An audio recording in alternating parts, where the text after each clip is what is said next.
Welcome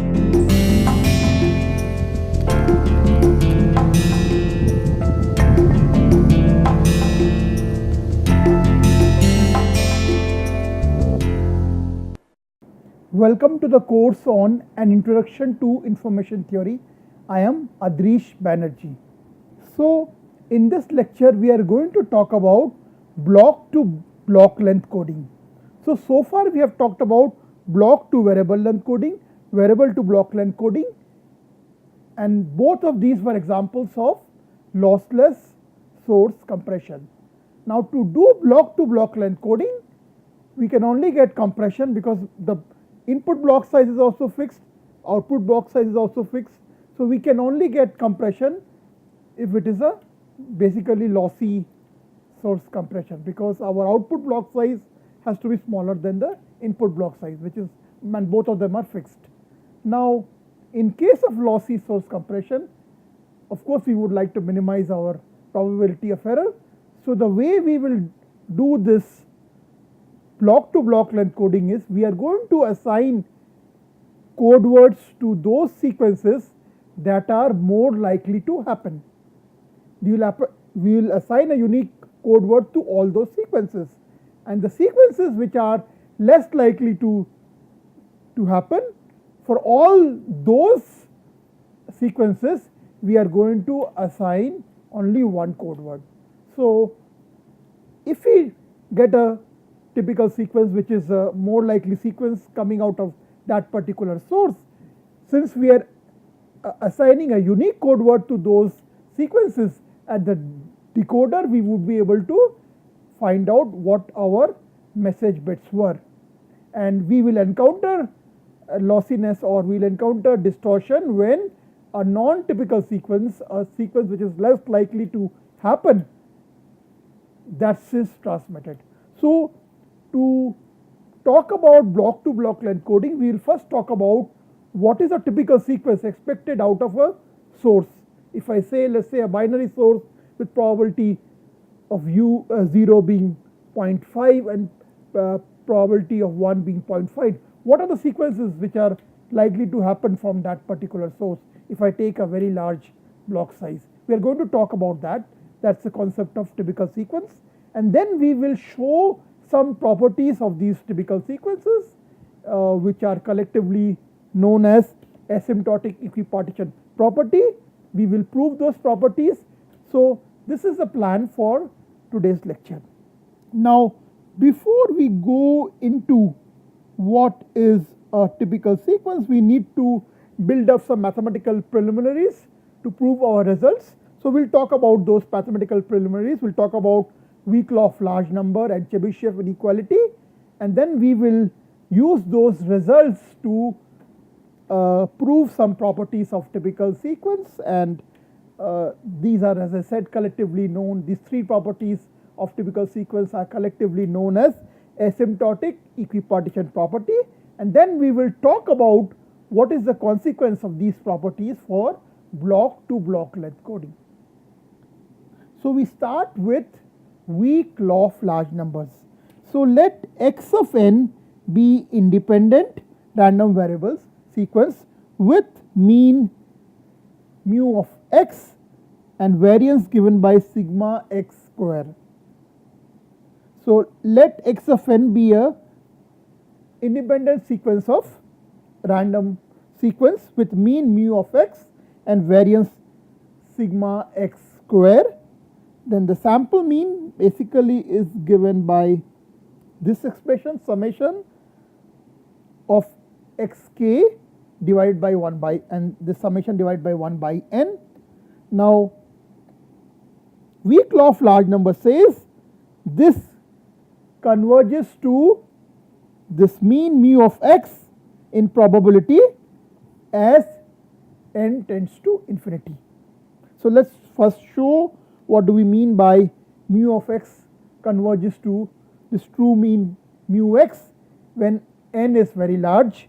What do we mean by this converges to mu of x in probability?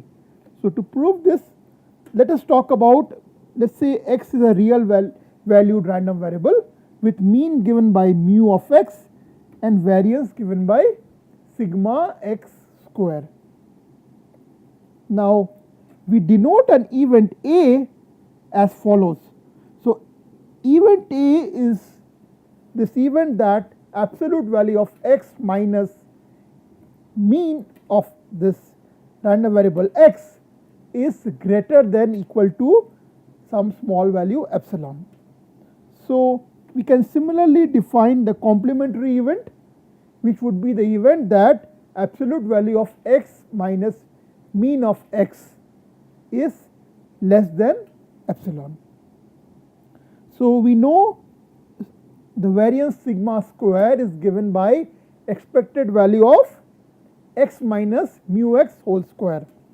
So this we can write as expected value of x minus mu x whole square given event A has occurred multiplied by probability of event A plus expected value of x minus mu x square given the complementary event of A has happened and multiplied by probability of the complementary event.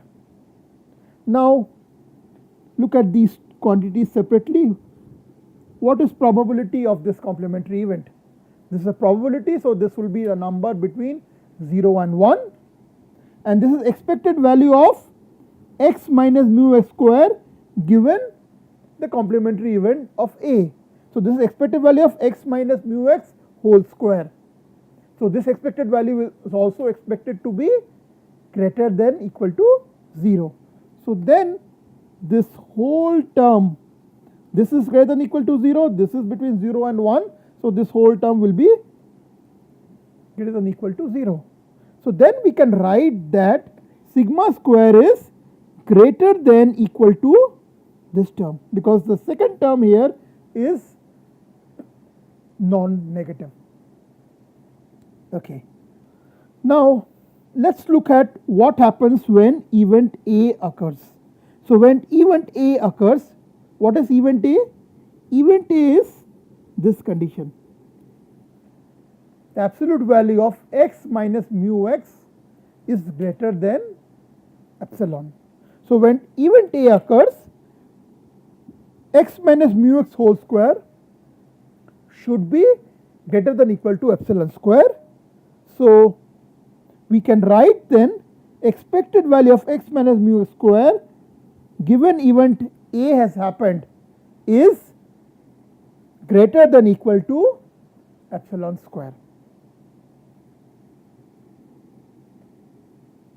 Hence, if I plug this value of expected value of x minus mu x whole square given A, if I plug this value in here, what I get is this expression.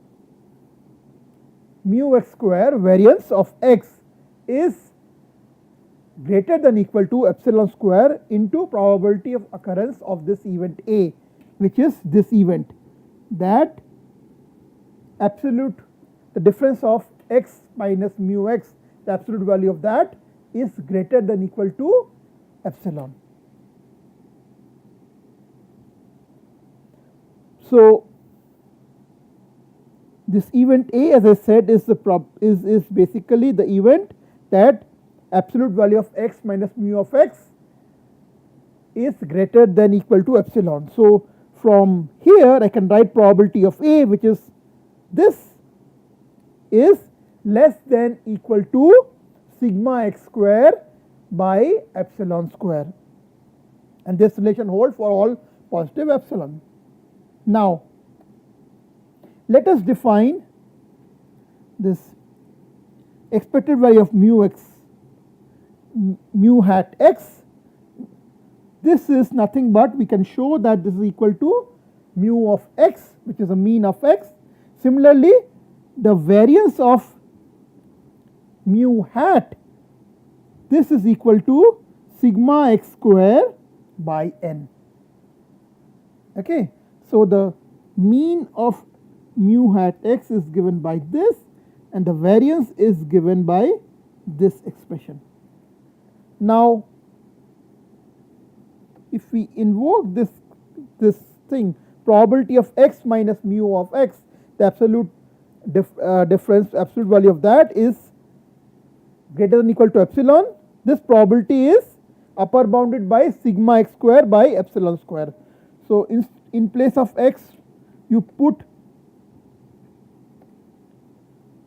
mu hat of x, and the mean of mu hat of x is from this expression is given by mu x. So that's my mean of mu hat of x. And what is the variance of mu hat of x? That is this quantity.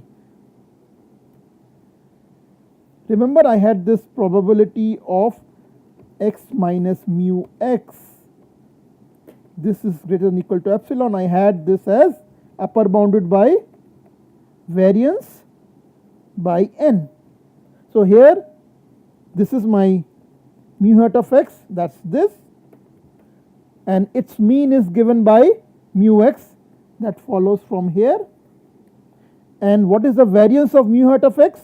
Variance of mu hat of x is given by sigma square x by n.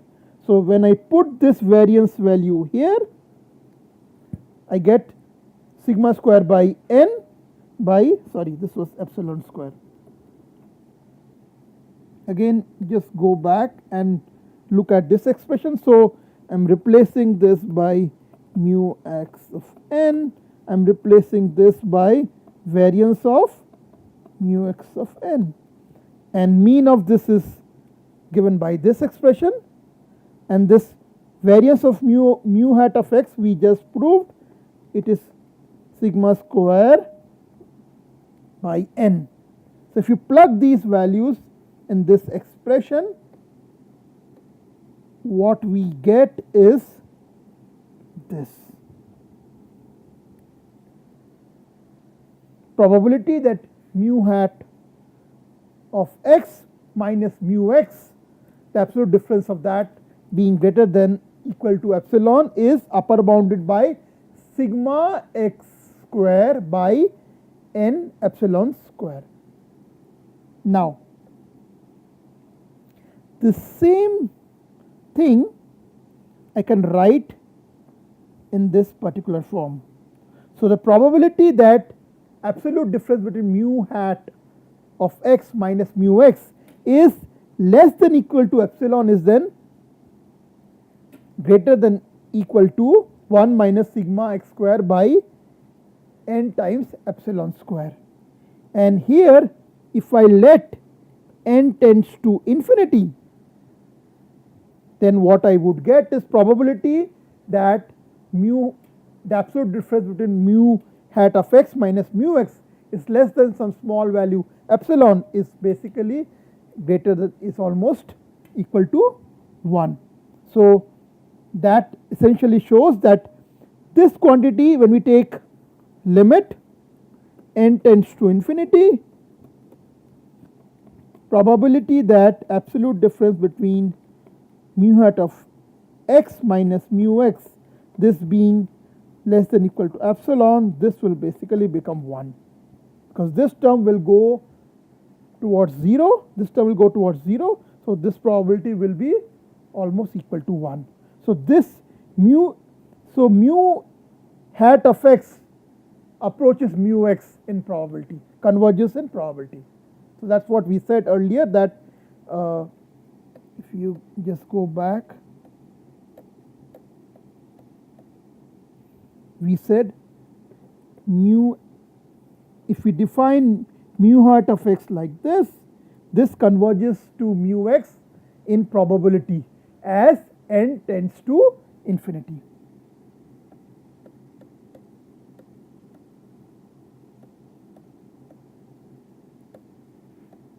Now let us define a random variable y. So y is an indicator random variable for this event A. And what is this event A? Recall, this was the event that x minus mu x is greater than equal to epsilon. So what does an indicator random variable do? So it will indicate 1 when event A has occurred, otherwise it will be 0. So we can see that expected value of y is given by probability of occurrence of this event, because y takes two values 0 and 1, right. It takes value 1 with 1 happens when the event A happens, and that happens with probability 1 P of A, and event A doesn't happen, that's probability of this complementary event, which is nothing but 1 minus P of A. So expected value of y is 0 times this probability plus 1 times probability of A. So that's why expected value of y is nothing but probability of A. Similarly, we can define another random variable. We can see that y square will be y. So when y is 0, y square is also 0. When y is 1, y square is also 1. So then, since y square is equal to y, we can write expected value of y square is expected value of y, which is given by this expression.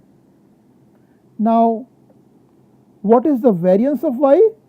This can be written as expected value of y square minus expected value of y whole square. So that will be given by probability of A minus probability of A whole square. So that is nothing but probability of A into 1 minus probability of A, where A is that event, that x minus mu of x is greater than or equal to epsilon. Next, we define mu of y as Na by n, where Na is the number of times that event A has occurred out of n times V. So, Na times event A has occurred and n minus Na times event A has not occurred. So, then from the Chebyshev inequality, we can write probability of Na by n minus mean of that, which is basically probability of A. This absolute difference is greater than or equal to epsilon, is upper bounded by variance by epsilon square, and variance we have computed. This is basically sigma y square by n. Sigma y square is given by this quantity. So this whole thing is then upper bounded by probability of A multiplied by 1 minus probability of A. So here we have used this Chebyshev inequality form which we have derived earlier. We used this form, right? Instead of mu hat of x, we had mu hat of y, and here variance of y. So we have used this form to get our result, which is this one. Now this result we are going to use later on to prove some properties of typical sequence, and we will define what is a typical sequence. Okay. So just remember this expression, that probability that the difference between Na minus n, Na by n minus probability of this event A, the absolute difference of that being greater than or equal to epsilon, probability of that is upper bounded by this quantity. Okay. So now we have developed the expressions that we need to prove some of our results. So now let us talk about what is a typical sequence, and then we will prove some properties of typical sequence, and subsequently we will see what is the consequence of typical sequence for block to block length coding. So as an example, let us consider a sequence of L bits. I am just taking L to be small number 20 because I just want to just illustrate in this particular with a simple example.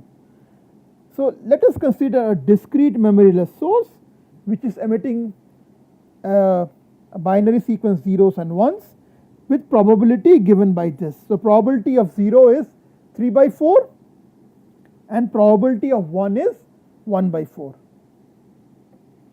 Now my question to you is, which of these three sequences are more likely to have come out from this particular source, this discrete memoryless source which emits 0 with probability 3 by 4 and 1 with probability 1 by 4. So what is this sequence? The first sequence that we see has all ones.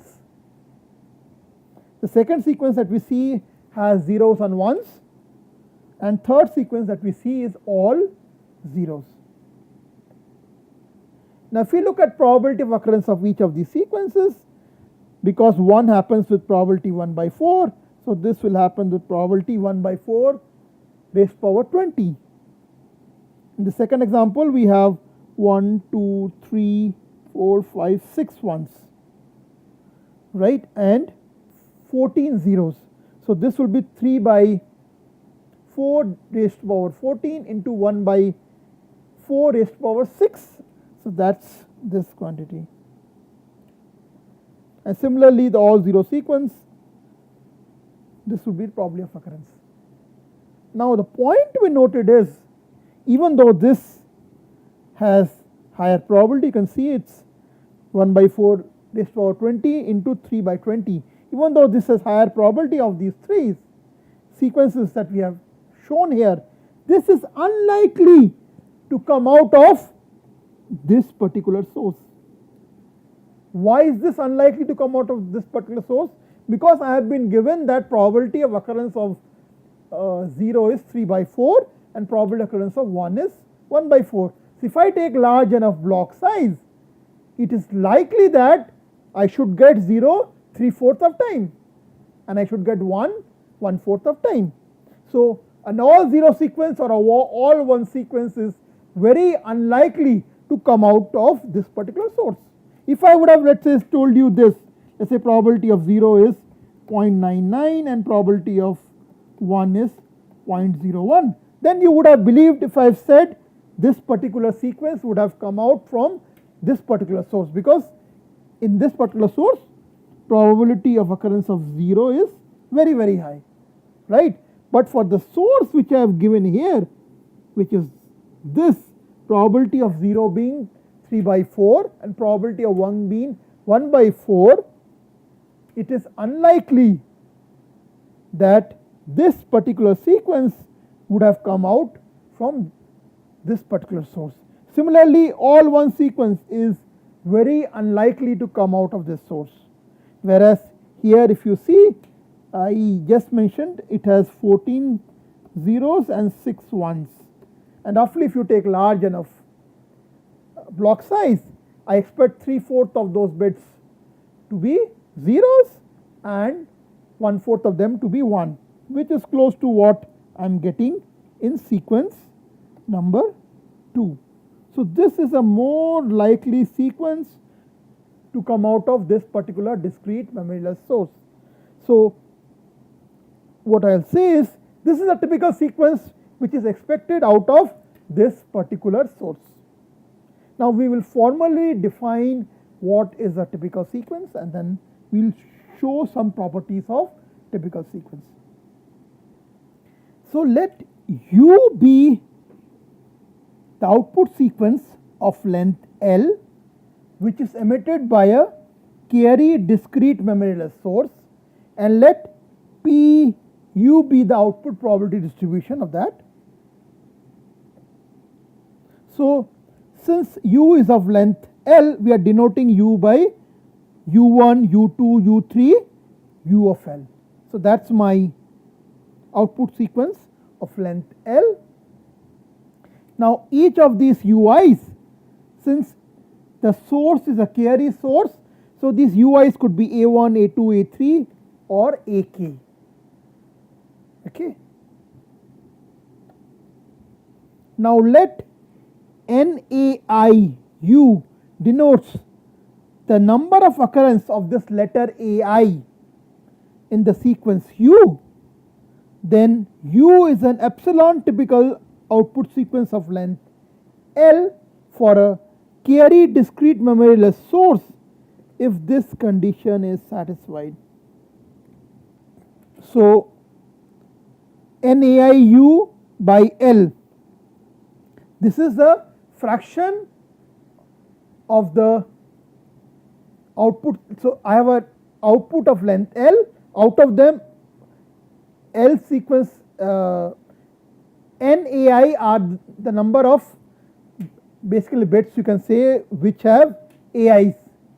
So NAI denotes the number of occurrence of this letter AI. Out of those L input U of length L. So this is a fraction of AI in my output sequence. Now what I am saying is this fraction of AIs in my output sequence of length L, this should be within 1 plus epsilon times P of U AI. It should be within 1 minus epsilon PU AI and 1 plus epsilon PU AI, where epsilon is a very, very small number. You can say if epsilon is 0, essentially what I am saying is this fraction of AIs in my sequence of length L should be equal to probability of occurrence of AI. Okay. So if your L is large enough, then in a typical sequence what you would expect is the number of occurrence of this letter AI, the fraction of the time AI is appearing in this sequence of length L, that should be close to probability of occurrence of AI, and this should hold for all the carry alphabets. So it should hold for A1, A2, A3, AK. So we say U is a typical epsilon typical sequence of length L if this condition is satisfied. Please note epsilon is a small number. So let us illustrate with the help of an example. So we consider the same example that we have considered earlier. So we consider probability of U to be 3 by 4, U being 0 to be 3 by 4, and probability of U being 1 is 1 by 4. Let us take epsilon to be 1 by 3. Then according to this, number of occurrence of 0 should satisfy this relationship. And what is that? So number of occurrence of 0, which I am denoting by N0U, divided by length L, which is 20 here. This should be less than or equal to 1 plus epsilon. 1 plus epsilon is 1 plus 3, 1 by 3, that is 4 by 3 times probability of occurrence of 0. What's the probability of occurrence of 0? That is given by 3 by 4. So this is this. And this is lower bounded by 1 minus epsilon. So 1 minus 1 by 3 will be 2 by 3 into probability of occurrence of 0, which is 3 by 4. Okay. Similarly, we can write the relationship for number of occurrence of 1, which I am denoting by N1U. So N1U by 20 should be less than or equal to 1 plus epsilon, which is 4 by 3 in this case, into probability of occurrence of U equal to 1, which is 1 by 4. And similarly, the lower bound will be 1 minus epsilon, which is 2 by 3 into 1 by 4. So these are the two, because we had binary source. So number of occurrence of 0 should satisfy this relationship, number of occurrence of 1 should satisfy this relationship. Now simplifying this, we get this condition that number of zeros in the sequence of length 20 should be between 10 and 20, and number of ones should be between 4 and 6. Now you go back and see the example that we did earlier. Here the number of ones are 20 ones and number of zeros are 0. Here number of ones are 6 and number of zeros are 14, and then in this particular example number of ones are zeros and number of zeros are 20s. Now what did we say? We said number of zeros should be between 10 to 20. So this cannot be a valid sequence coming out of this particular source, because number of zeros are not between 10 to 20. And what condition would we say about number of ones? We said number of ones should be between 4 and 6. So this is also ruled out. So this is the likely sequence. This is a likely sequence which has 6 ones and 14 zeros. This is a likely sequence to have come out of this particular source, which has probability of occurrence of 0 given by 3 by 4, probability of occurrence of 1 given by 1 by 4. Okay. Now let us prove 3 properties of these typical sequences. Now that we have formally defined what a typical sequence is, and we also illustrated with the help of an example what a typical sequence is, now let us try to prove some properties of typical sequence. So we are going to prove 3 properties of typical sequence. The first property that we are going to prove is as follows. So if U is an epsilon output typical sequence of length L, which comes out from a Carey discrete memoryless source which has entropy given by H of U, then probability of occurrence of U is lower bounded by this quantity and upper bounded by this quantity. So let us see how we can prove this. So from the definition of discrete memoryless channel, probability of occurrence of U can be given as probability of occurrence of U1 into probability of occurrence of U2 into probability of occurrence of UL. So that's this quantity. Next, we can also write it in terms of the alphabets emitted by the discrete memoryless source. So since this is a Carey source, it will emit A1, A2, AK. So let's say A1 is emitted NAI times, A2 is NA2U times, similarly AK is NAKU times. So then I can write the same probability in this particular fashion. So it's a product from I going from 1 to k, probability of AI raised to power NAI, where NAI is the number of times this AI is appearing in this output sequence of length L. Now from the definition of typical sequence, we know that NAI should satisfy this lower bound and this upper bound. So NAI will be less than equal to L times this quantity, and it should be greater than L times this quantity. Now let us take the right inequality. So we have shown that probability of U, this is equal to this quantity, correct? Now pay close attention to terms here. This is probability of AI. What is it? It is a number between 0 and 1. Now if you try to raise it to a power which is greater than Ni, so you have a number between 0 and 1. If you raise it to a power which is greater than NAI, then this term will become less, right? For example, half raised to power 3 is more than half raised to power 10.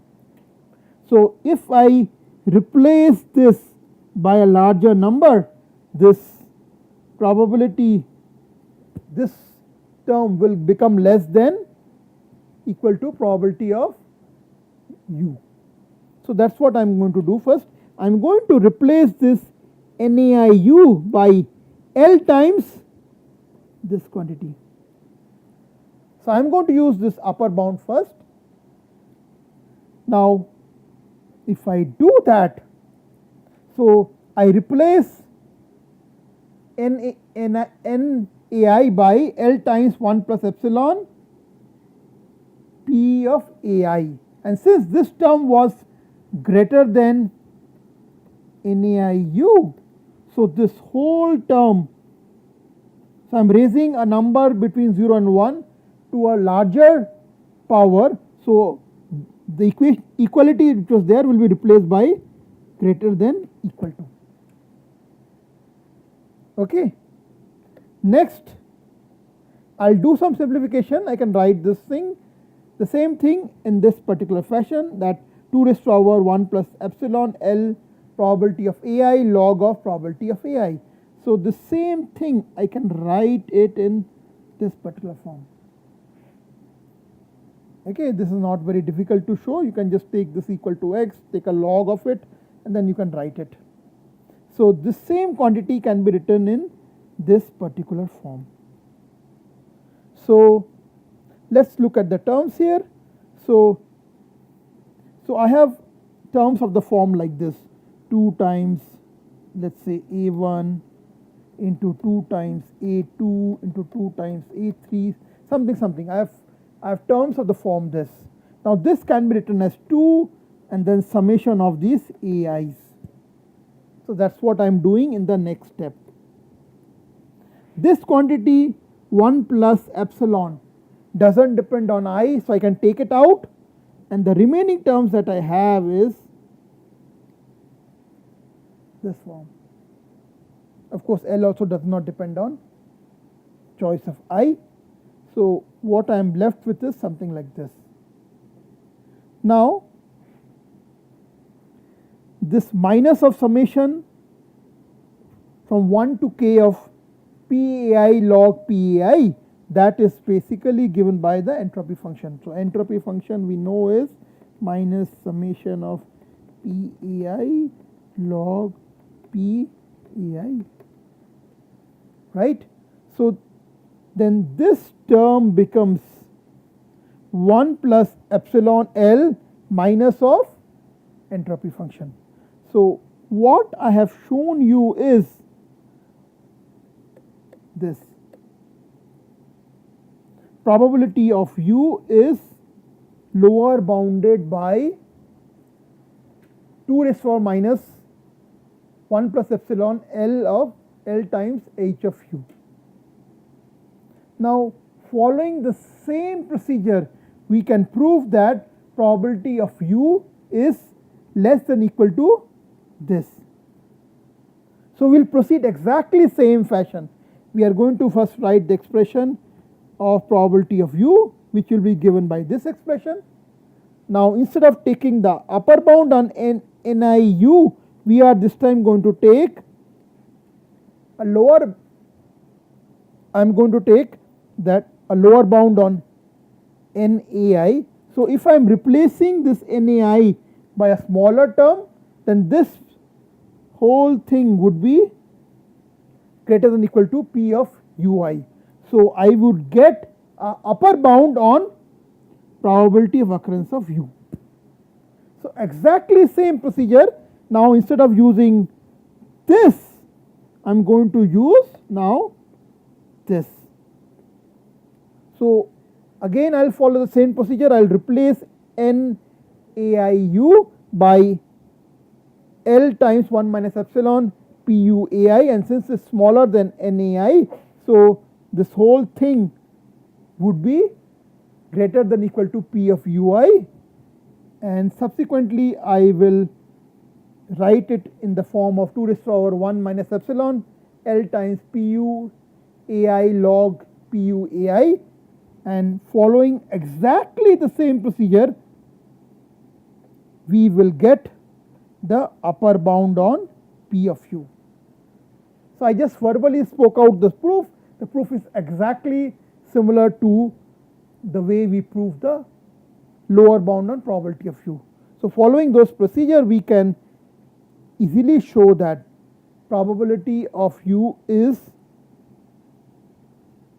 lower bounded by this and upper bounded by this quantity.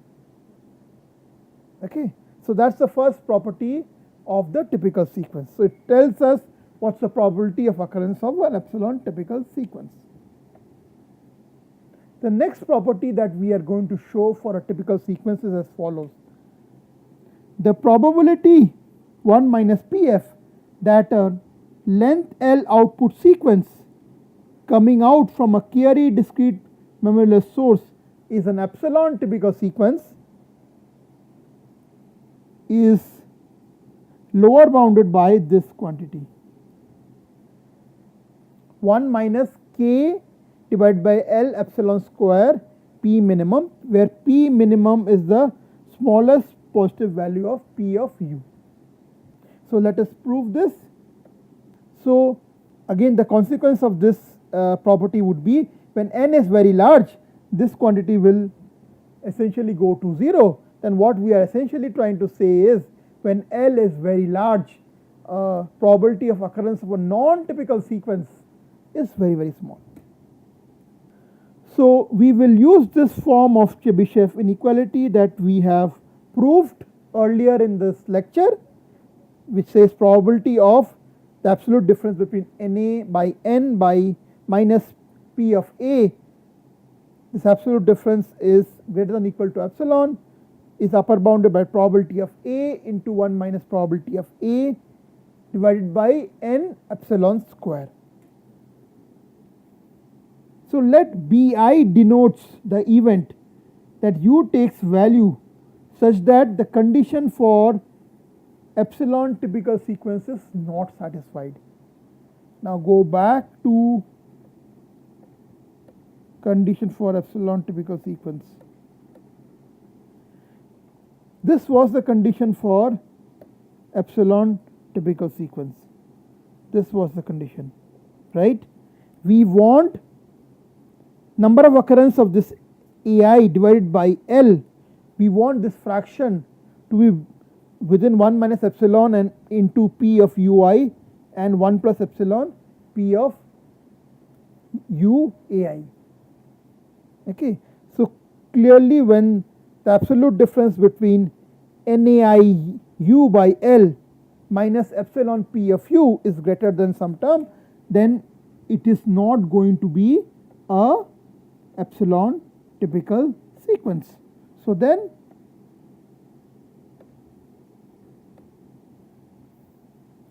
when Na minus Nai u by L minus P of Ai, when the absolute difference is greater than epsilon times P of Ai, when this condition happens, we have seen from the definition of typical sequence, when this happens for any of these Ais, then our sequence is not a typical sequence. So what's the probability of occurrence of this? So we can invoke Chebyshev inequality, and the result that we have shown here, we can invoke this result to get an upper bound on this probability. So by doing this, what we get is this expression. Okay. So the probability that u takes a value which is not typical sequence is, this is, now remember Bi is the event that this is not satisfied for Ai. Similarly, B2 will be for condition when A2 does not satisfy the condition for typical sequence, and like that for all the K's Chiari inputs, Chiari which are Chiari different symbols emitted by the discrete memoryless source. This condition, if this condition holds for any one of these Ais, then it is not a typical sequence, because from the definition of typical sequence we said that this condition that we have mentioned, this should hold for all AIs. This condition should hold for all AIs. So if any of the AIs does not satisfy this condition, then U is not going to be an epsilon typical sequence. So now this probability, when we plug in into this particular expression that we have derived, the probability that we get is as follows. So probability of this event Bi is given by probability of Ai into 1 minus probability of Ai divided by L into epsilon square and P of Ai square. Now after simplifying, we can write this Pu Ai will cancel one of these Pu Ais. So probability of this Bi is upper bounded by this quantity. Now this is a quantity which lies between 0 and 1. So I can further simplify my expression as in this follows. So this is a quantity between 0 and 1.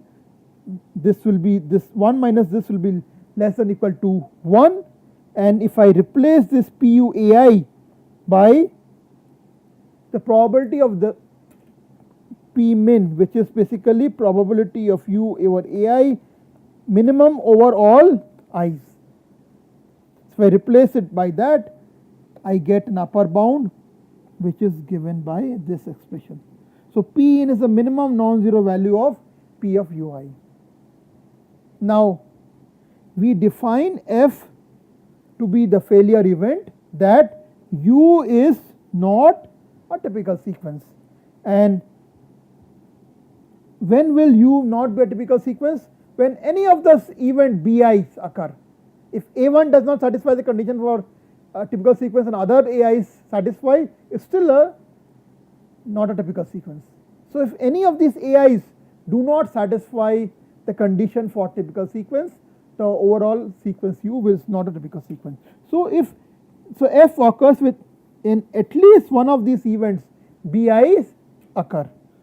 Now using union bound, I can write this probability of failure as sum of this union of these errors. So this can be using union bound, I can write this as upper bounded by probability of Bi sum over all i's from 1 to k. And we know this probability of Bi, which is given by this expression. So if we plug this value in here, what we get is this expression. So probability of failure is upper bounded by k divided by L epsilon square into P min. So if we plug in this value in this expression, you can see we get the second property of the typical sequence, that 1 minus P of F is greater than or equal to 1 minus k times divided by L epsilon square P minimum.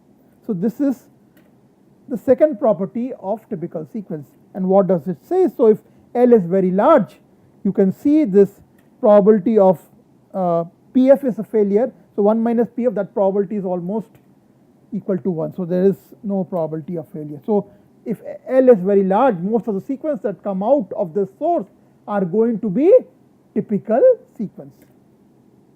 Now let us prove the third property of typical sequence, which is related to how many such typical sequence exist. So the number m of number of typical sequence from a Chiari discrete memoryless source with entropy given by h of u, it satisfies this relationship. Okay. Now to prove this, let's proceed. So we know that Pu sum over all u's, this is given by 1, right? Now using property 1, we have computed lower bound and upper bound of P of u. So if we replace Pu by its lower bound, which is this quantity. If I replace P of u by its lower bound and sum over all typical sequences, then this summation would be less than 1. So, because I am replacing this by a lower bound on the probability of u for typical sequence, and number of sequences will have typical sequence as well as non-typical sequences. So, then I can write that m times this quantity is less than equal to 1, and from here I get this condition that number of typical sequences is upper bounded by 2 times 1 plus epsilon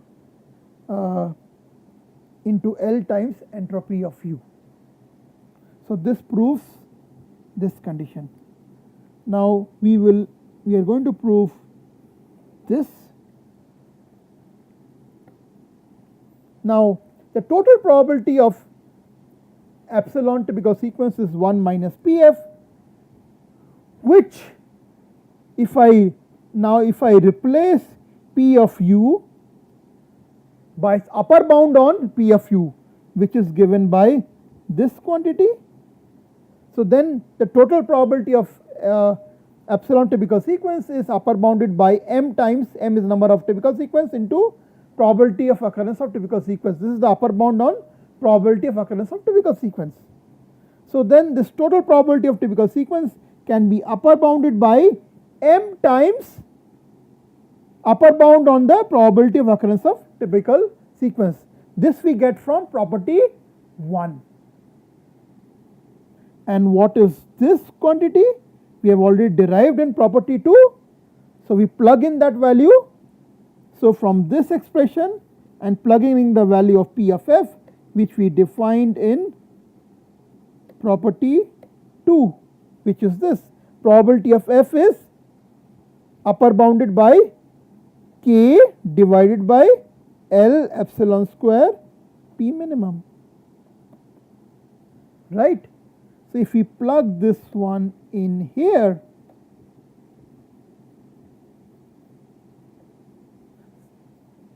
so we are putting an upper bound on this. So, we are subtracting a larger number, then from here we can get m is greater than or equal to this quantity. So, this is a lower bound on m, and earlier we have computed an upper bound on m. So, combining both of them, we get expression upper bound and lower bound on how many such typical sequence exist. Now, let us try to look at these results when n goes very large. That is asymptotic results when L is very large. Okay. So, we have shown 3 properties of typical sequence and we have proved them. So, now let us look at what happens when L is very large and epsilon is small. When L is very large and epsilon is very small, look at property number 3. What does property number 3 says? Number of typical sequences is basically given by this. If epsilon is small and L is very large, L is much larger than epsilon square, that this term is almost going to 0, and epsilon is a small number. You can see that number of typical sequence are roughly 2 raised to power L times h of u. So, from property 1, for a large L and small epsilon, we can see that total number of typical sequences 2 raised to power L of h of u. Now, what does property 1 says?